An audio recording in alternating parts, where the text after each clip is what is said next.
Olá, pessoal, tudo bem? Eu sou a professora Fabiana, vou acompanhar vocês nessa jornada do cursinho preparatório aí para a prova do Enseja, do projeto Adote Mamãe Solo.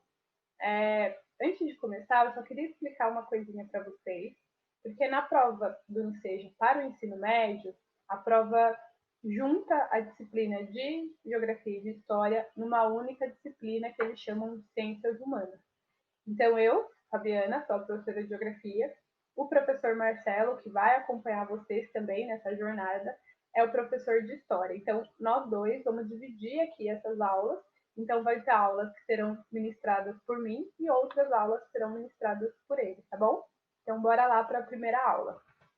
Nessa primeira aula de Geografia, a gente vai trabalhar um pouco com três questões principais, né? O tema da aula é a construção do território, então a gente vai tentar entender aí um pouco o que significa, compreender o significado dessa palavra, né, desse conceito. Vamos falar um pouco sobre território nacional, fronteiras e limites, e vamos discutir aí rapidamente a construção e evolução do território brasileiro. A minha sugestão é que vocês leiam pelo menos as três primeiras páginas do material de História e Geografia, né, Ciências Humanas, da apostila, antes de assistir a aula, porque aí fica um pouco mais fácil para entender o que eu vou falar aqui. Outro recado importante é que, para que vocês não fiquem assustados, não desanimem, se vocês não estiverem entendendo, se ficarem com dúvida, a gente está lá à disposição no grupo para auxiliá-los e a gente precisa ser paciente. Então, vocês não se cobrem tanto nesse início, se ficar com algumas dúvidas, sentir dificuldade ou não estiver entendendo. É natural, faz parte do processo. Nessa primeira aula de geografia, ela é um pouco com alguns termos, alguns conceitos que parecem confusos, mas eu espero que no final da aula não seja tanto, certo?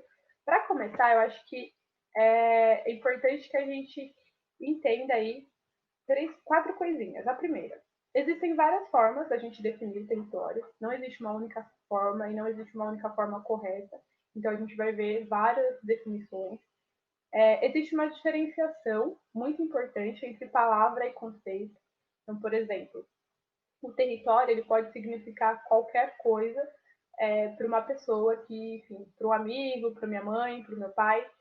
Mas para a geografia, ele tem um significado que não é só uma palavra. Ele é uma palavra, mas ele busca ajudar os professores, as pessoas, a entender o mundo que elas vivem. Então, a gente chama o território de um conceito.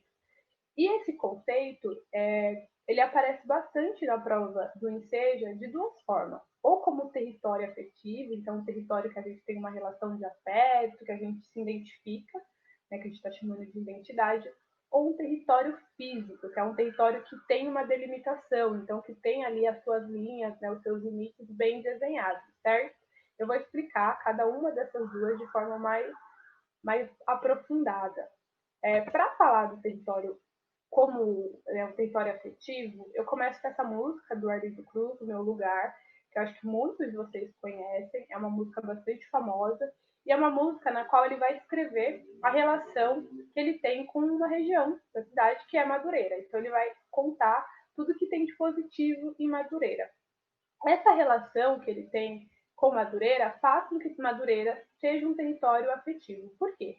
Porque Madureira não é só um espaço, né, que tem prédios, tem casas, enfim. Isso é muito importante, mas é muito importante também considerar a relação que a gente estabelece com esses lugares. Por exemplo, ele vai dizer, olha, Madureira tem um samba muito bom, tem uma casa de jongo que eu gosto muito, as pessoas que vivem lá têm uma relação de afeto, então é um lugar que eu me identifico. Essa identificação é o que a gente está chamando de território afetivo. E por que ela é tão importante? Porque esse afeto que ele tem com aquele lugar faz com que Madureira se torne um lugar único. Então, muitas vezes a gente está conversando com algumas pessoas, a gente fala, a nossa cidade, as pessoas nos dizem, nossa, mas por que você mora nesse lugar? Esse lugar tem tantos problemas. Você fala, olha, tem problema, mas eu gosto daqui. Esse gostar é o que a gente está chamando de afeto ou de identidade, essa relação que a gente tem, né? Então, a gente vai descrever tudo que tem de positivo. E o Arlindo Cruz faz isso na música. Ele vai dizer, ó, lá tem samba até de manhã, é sorriso, é paz, prazer. Ele destaca tudo que ele vê de positividade. Então, essa positividade é o território afetivo. Outra coisa importante para a gente entender essa questão do território afetivo é a gente considerar que esse território ele tem características próprias que diferenciam ele de outros territórios. Então, por exemplo, ele vai falar, olha, Madureira está perto de Cascadura, Vaislow, Virajá, mas esses lugares não são Madureira. Por quê? Porque eles têm outras características. Então, é importante que a gente entenda que o território afetivo é também um território que a gente diferencia de outras regiões, certo? Para a gente ir treinando, isso é muito importante. Eu vou fazer uma atividadezinha rápida com vocês. Se você não respondeu, para o vídeo, pausa o vídeo agora, tenta fazer e depois você volta para tentar responder. Por quê? Porque vocês precisam treinar esses exercícios, né? A prova do Ensejo é uma prova também de treino, principalmente em algumas matérias como História e Geografia. Então, o que a gente lê lá, né? Após a leitura do texto que vocês leram aí numa apostila de vocês, a gente pode afirmar que Madureira é um território que possui características próprias e se diferencia dos outros bairros? Alternativa B. Apenas um bairro que o cantor Arlindo Cruz gosta. Tem muitas coisas interessantes. Alternativa C. Um bairro do estado do Rio de Janeiro que não tem nenhum jongo ou roda de samba. Alternativa D, um local como qualquer outro e, por esse motivo, não pode ser considerado um território. Então, a gente já discutiu que o território é um lugar que tem características próprias e que se diferencia de outros bairros. Então, a alternativa correta é a alternativa A. Se você errou, ficou com dúvida, não tem problema. A primeira aula a gente está aqui liberado para errar, para ficar com dúvida, mas o que não pode fazer é desistir. Outra forma que a gente pode pensar esse território é pensar aquele território que a gente está chamando de território físico, que tem uma delimitação específica. Então, geralmente, uma cidade, um estado, um país, eles têm aquelas linhas, né, que a gente chama de linhas imaginárias. Por quê? Porque elas não existem na realidade, elas são desenhadas para separar uma cidade da outra. Então, por exemplo, Rio de Janeiro de Niterói, para separar um estado do outro, Minas Gerais de São Paulo, Bahia de Minas Gerais, enfim. São aquelas linhas que tem aí uma imagem, inclusive, mostrando para vocês, da apostila de vocês, o que são essas divisões. Quando a gente está falando, né, da separação entre estados e cidades, dessas linhas que separam estados e cidades, a gente está falando de limites. Quando a gente fala da separação entre países, então, por exemplo, Brasil e Bolívia, ou quando a gente pensa, por exemplo, nos Estados Unidos e no México, a gente está falando de fronteiras. Né? Então, essas fronteiras, quando a gente fala de país, e limites é quando a gente fala de estados e cidades. Dentro de um país, né, dentro de uma fronteira, a gente tem o que a gente chama de território nacional, ou seja, o território de um país. Então, o Brasil ele é um território nacional porque ele tem fronteiras delimitadas e bem específicas. Então, quando a gente olha, por exemplo, esse mapinha, né, essa sequência de mapas da evolução do território brasileiro, a gente está falando para vocês que as fronteiras elas não são fixas, ou seja, que elas podem se modificar. E que as pessoas, geralmente, que estão dentro desses países, elas têm algumas características específicas, alguma identidade específica. Ou seja, o território afetivo, que é aquele que a gente viu da música do Arlindo Cruz, e o território físico, eles se relacionam. Então, a gente vai ter um território que é o Brasil, que tem as fronteiras, mas dentro do Brasil a gente tem um povo que tem algumas características que são específicas, né, que definem. Então a gente fala um idioma específico, a gente tem um modo de se relacionar que se difere de outros países, a nossa alimentação, enfim. Então isso é muito importante. Eu descrevo algumas dessas características aí no material de vocês, então deem uma lida, mas é importante que a gente entenda isso, que as fronteiras definem um território nacional e que essas fronteiras elas não são fixas, elas podem mudar, como a gente viu aí na evolução lá de 1534, quando o Brasil ainda era colonizado, até 1990, como que mudou, quanto o território brasileiro foi crescendo e se expandindo, né? A gente vai fazer uma atividadezinha para também ter aí essa prática do treino das atividades de análise desses mapas. Então, a gente tem 5 mapas, e aí, observando esses mapas, o que a gente pode afirmar, né, sobre as fronteiras e os limites? Que elas são sempre iguais, ou seja, elas nunca se modificam? A gente já sabe que está errada, né? Porque a gente viu aí que elas se modificam, os mapas são claros. Pode mudar a qualquer momento, por isso não existe fronteira definitiva? Essa parece estar certa, mas vamos ler as próximas. Anualmente, então todo ano, passam por modificações. Não, as fronteiras não mudam anualmente. Então a gente já elimina essa. E a D só podem ser alteradas a cada 100 anos. Essa é a regra para todos os países. A gente viu que não, que as fronteiras podem mudar e não tem uma regra igual para nenhum país. Então, a alternativa correta é a alternativa B. As fronteiras podem mudar a qualquer momento. Né? Então, por isso, não tem fronteiras definitivas. E muitas vezes essas mudanças são mudanças violentas, que ocorrem a partir de processos violentos, né? De conflitos, de guerra.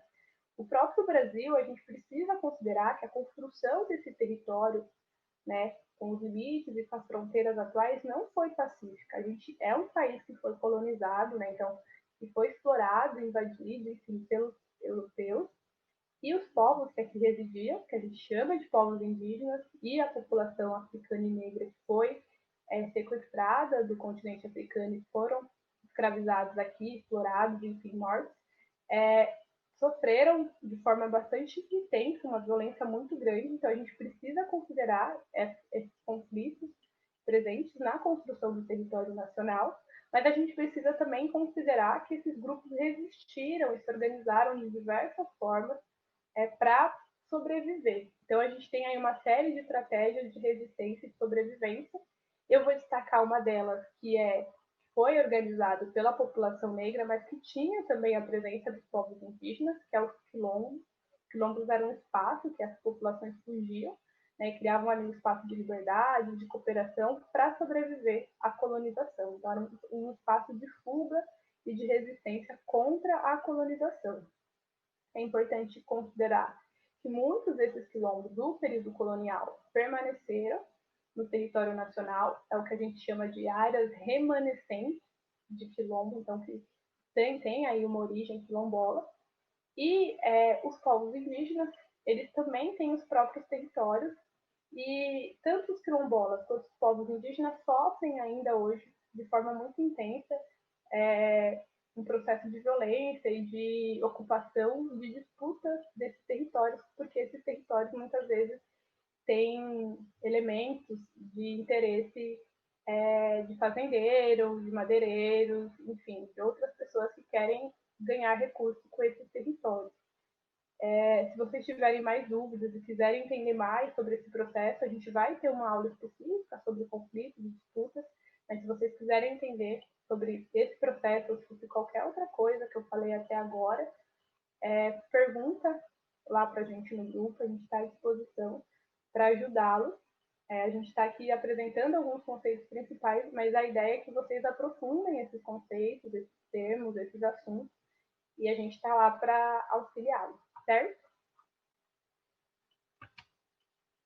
Para finalizar, eu vou trazer duas questões da prova do Enseja de 2018, que falam um pouco dos assuntos que eu abordei agora há pouco com vocês. Uma coisa importante é a prova do Enseja em Ciências Humanas tem muito texto, então a gente precisa se acostumar com essas leituras. É muito importante que vocês leiam tudo que puder o tempo todo para que vocês acostumem com essa prática de leitura, enfim. Essa primeira questão, ela vai falar sobre a floresta amazônica. Vai dizer aqui, na área da floresta amazônica, as ocupações são feitas sem respaldo econômico sustentável e quase sempre por meio de vilagens ou de títulos concedidos pelo INCRA. E depois da Constituição de 1988, os índios passaram a ser donos de 13% do território nacional, inclusive regiões de jazidas minerais e grandes áreas de floresta nativa. Está criado o cenário de disputas que levam à violência e à degradação ambiental. Não está falando de um assunto que eu acabei de abordar com vocês. É o interesse econômico nas áreas que os indígenas resistem. Aí ele vai vir para a pergunta. Esse texto é um texto para contextualizar, né, para explicar para vocês um pouco a base que vai vir, né, para ajudar vocês no entendimento da pergunta. Ele diz o seguinte: vários especialistas e organizações ambientalistas têm denunciado a continuidade do processo de desmatamento e degradação dos ecossistemas da Amazônia, apontando como principal motivo o crescimento da população indígena e ribeirinha e das migrações internas do país. Não está falando de crescimento, a gente não está vendo nada disso, então parece que essa não é a correta. A expansão da agropecuária extensiva e da soja, além da extração ilegal de madeira, parece que essa está correta. Por quê? Está falando aqui de desmatamento, né? Então, que é a extração ilegal de madeira. Está falando aqui de interesse nas áreas dos povos indígenas, então a letra B parece estar correta. Mas vamos olhar as próximas. Criação de polos industriais e de projetos de infraestrutura urbana nessa região. A gente está vendo aqui que está dizendo que são áreas protegidas, então não pode ter polos de indústria, nem de implantação de infraestrutura, que é rodovia, enfim, não é. A gente já elimina. Alternativa D, extração de borracha em escala industrial e as rotas itinerantes de subsistência das famílias. Também não é correta. Por quê? Primeiro porque a gente não está falando de nenhuma questão de extração de borrachas, mas principalmente porque a gente está falando aqui, ó, de subsistência das famílias. Subsistência não são áreas que geram conflito, geralmente, porque são áreas de plantação para alimentação de uma família. Então, a plantação pequena e não entra em conflito com as terras indígenas. Então, a alternativa correta é a alternativa B. Uma dica da Pro é que vocês sempre procurem aí as palavras chave das perguntas, porque ainda que vocês não conheçam, por exemplo, o que significa agropecuária, eu explico no material, né, que são as áreas de agricultura, principalmente de soja, de milho e da pecuária, que é a criação de animais. A gente tem aqui o desmatamento, floresta amazônica e extração ilegal de madeira. A gente está falando de conflito, então a gente usa essas palavras-chave para eliminar. Eu sei que parece confuso, eu sei que é uma questão longa, mas aos poucos vocês vão pegando e testando e aprendendo, né, e evoluindo. Então, eu peço que vocês não fiquem ansiosos e nem desanimados. A outra questão é uma questão mais curta, mais simples, diz o seguinte: pequeno, grande, estável, de vida precária, em qualquer região em que existisse a escravidão, lá se encontrava o quilombo, como elemento de desgaste do regime servil. O fenômeno não era circunscrito a uma determinada área geográfica. Ele aparecia onde quer que a escravidão surgisse. No Brasil, até o final do século XIX, a forma de organização descrita no texto expressava a superação dos conflitos étnicos. Não está falando de superação. Conflitos étnicos são conflitos entre grupos que têm cultura diferente, a gente não está falando disso. A valorização do processo de alforria. Alforria é a liberdade, né, garantida por lei aos escravizados. Não, né, a gente sabe que o quilombo, a gente acabou de ver, era uma estratégia de resistência, de fuga da população escravizada. Alternativa C, resistência à condição de cativo. Olha, essa parece estar certa. A gente já sabe que o quilombo é um espaço de resistência. Mas vamos ler a última para desencargo. Oposição aos privilégios aristocráticos. Não é oposição aos privilégios, porque a gente está falando de um processo de colonização. Então, a gente está falando da resistência das pessoas escravizadas. Então, a alternativa C é a alternativa correta. Eu não tenho dúvida que foi uma aula longa e um pouco confusa para vocês em alguns aspectos, porque é uma novidade, tanto para vocês quanto para a gente, mas principalmente porque é um assunto denso mesmo. O que eu vou pedir para vocês é que vocês tenham paciência, se dediquem e perguntem. Né? A gente está lá à disposição no grupo do WhatsApp para trocar com vocês, também na página do Facebook, tá bom? É isso, essa foi a primeira aula, que seja uma semana de muito estudo e aprendizagem para todos.